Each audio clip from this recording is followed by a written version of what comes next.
মিমের বাবা এই প্রথম কোনো কিছু কিনে জিতে গেল আর তাতে সে মহা খুশি। আর কেন এই খুশি, কি কিনে জিতে গেল সেটাই আপনাদের সাথে শেয়ার করব। হ্যালো এভরিওয়ান, আসসালামু আলাইকুম। কেমন আছেন সবাই? রোজি ফ্যামিলি ব্লগ থেকে নতুন আরেকটি ভিডিও নিয়ে চলে এলাম। কাছে কিংবা দূরে যে যেখান থেকে আমার এই ভিডিওটি দেখছেন, নিশ্চয়ই সবাই ভালো আছেন, সুস্থ আছেন।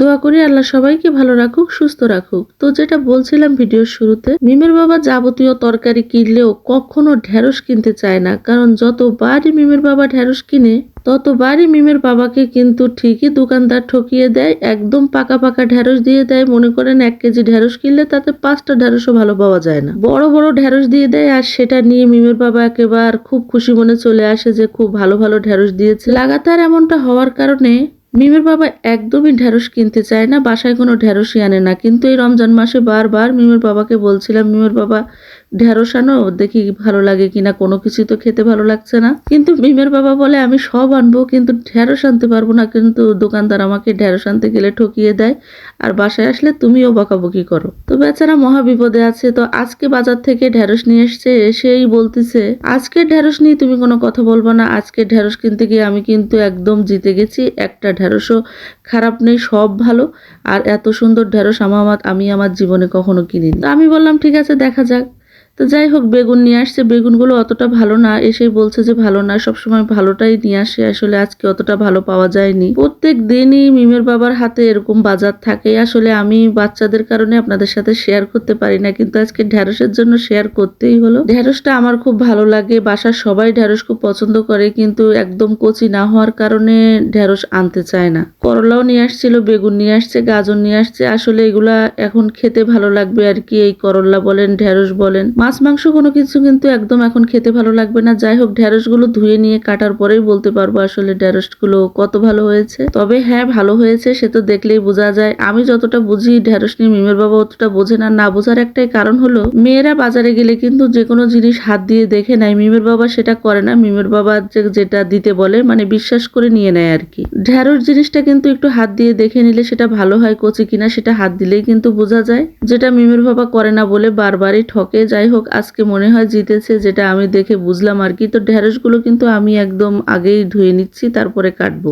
ঢেঁড়স আমি ছোট ছোট দেশি চিংড়ি মাছ দিয়ে রান্না করব, তার জন্য যে চিংড়ি মাছ বের করে নিচ্ছি। চিংড়ি মাছ রাখার পদ্ধতিটাও আমার কাছে একটু ইউনিক করে রাখি আর না হলে বারবার চিংড়ি মাছ ভিজালে কিন্তু চিংড়ি মাছেরটা লাল হয়ে যায় মাথাটা, আর ওটা কিন্তু ভালো লাগে না। চিংড়ি মাছ যেদিন নিয়ে আসে সেদিন কিন্তু আমি চিংড়ি মাছগুলো একই সাথে ডিপে রেখে দিয়ে 2 দিন পরে চিংড়ি মাছগুলো আমি বের করে, বরফ হয়ে গেলে তখন অতটা ঠিক বরফ হয় না, একদম জমে যায় না, মানে জমে যায় কিন্তু ওটা একটা বাড়ি মারলে সবগুলো আলাদা হয়ে যায়। আলাদা হয়ে গেলে আমি ডিপে রেখে দেই, পরে সকাল মানে যখন যেটা লাগে আমি ওখান থেকে বাটি দিয়ে বের করে নিই, নাহলে কাঁটাটা মানে ফুটে যায় আর কি। এতে করে আসলে বারবার মানে ভিজানোর কোনো প্রয়োজন হয় না।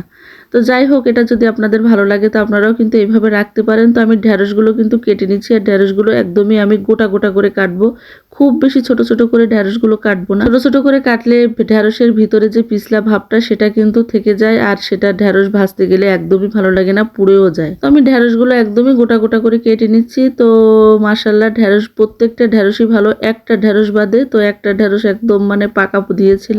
কাটতে কাটতে মিমের বাবা আবার এসে বলছে ঢেঁড়সগুলো ভালো না, মানে সে খুব নিজেকে প্রাউড ফিল করতেছে আর কি, যে এত সুন্দর ঢেঁড়স নিয়ে এসেছে। আমি বললাম একটা বাদে সব ভালো, তা তুমি তো ভালো কাজ করছো, দেখে দেখে নিয়ে আসছো। আমি দেখে দেখে নিয়ে আসিনি, এই লোক এই 1 কেজি ঢেঁড়স নিয়েই বসেছিল, বোঝেন তাইলে। আজকে ঢেঁড়স নিয়ে যত কথা আর কি, তো এগুলো তো আপনাদের সাথে শেয়ার করতেই হবে। যাই হোক, ঢেঁড়সগুলো ভাজি করে নেই। কড়াইয়ে তেল দিয়ে দিলাম, পেঁয়াজটা ভালো করে ভেজে নিব আর কি। গরম তেলে পেঁয়াজটা দিয়ে দিয়েছি, আর কয়েকটা কাঁচামরিচ দিয়ে দেবো।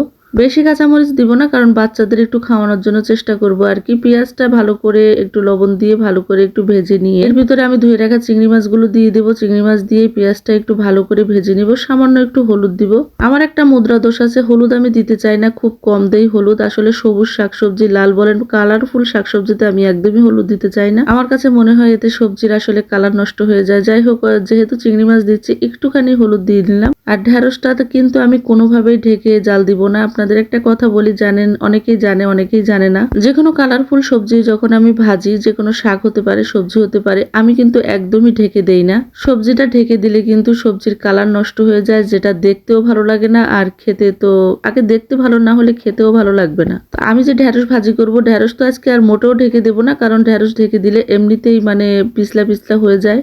দেখতেই পাচ্ছেন কেমন গোটা গোটা করে কেটেছি। তো আমি এটাকে ভালো করে যে ভেজে নেব, একদম লো হিটেও ভাজবো না, মিডিয়াম না, একদম হাই হিটে ভেজে নেব। মশলাটা একটু ভালো করে কষানো হয়ে গেলে ঢেঁড়স ভাজতে কিন্তু একদমই সময় লাগে না, একদমই হাই হিটে ভাজতে হবে যাতে ঢেঁড়সটা পিছলা পিছলা না হয়ে যায়, এদিকে ঢেঁড়সের কালারটাও যেন ঠিক থাকে। শুধু ঢেঁড়স বলে কথা না, যে কোনো সবজি কিন্তু আমি এভাবে ভাজি করি, কালারফুল সবজি, এটা আমার অভ্যাস আর কি। অনেকেই ভাজে এমন করে, আমি জানি। যারা কখনো এরকম করে ভাজেনি অবশ্যই একটা ভালো ট্রাই করবেন। আসলে ঢেঁড়স সবসময় কিন্তু মানে পিছলা পিছলা হলে একদম খেতে ভালো লাগে না, ভর্তা ভর্তা হয়ে গেলেও কিন্তু একদম খেতে ভালো লাগে না। কিন্তু হাই হিটে যদি এইভাবে ভেজে নেন তাহলে কিন্তু এটা আর এরকম হবে না।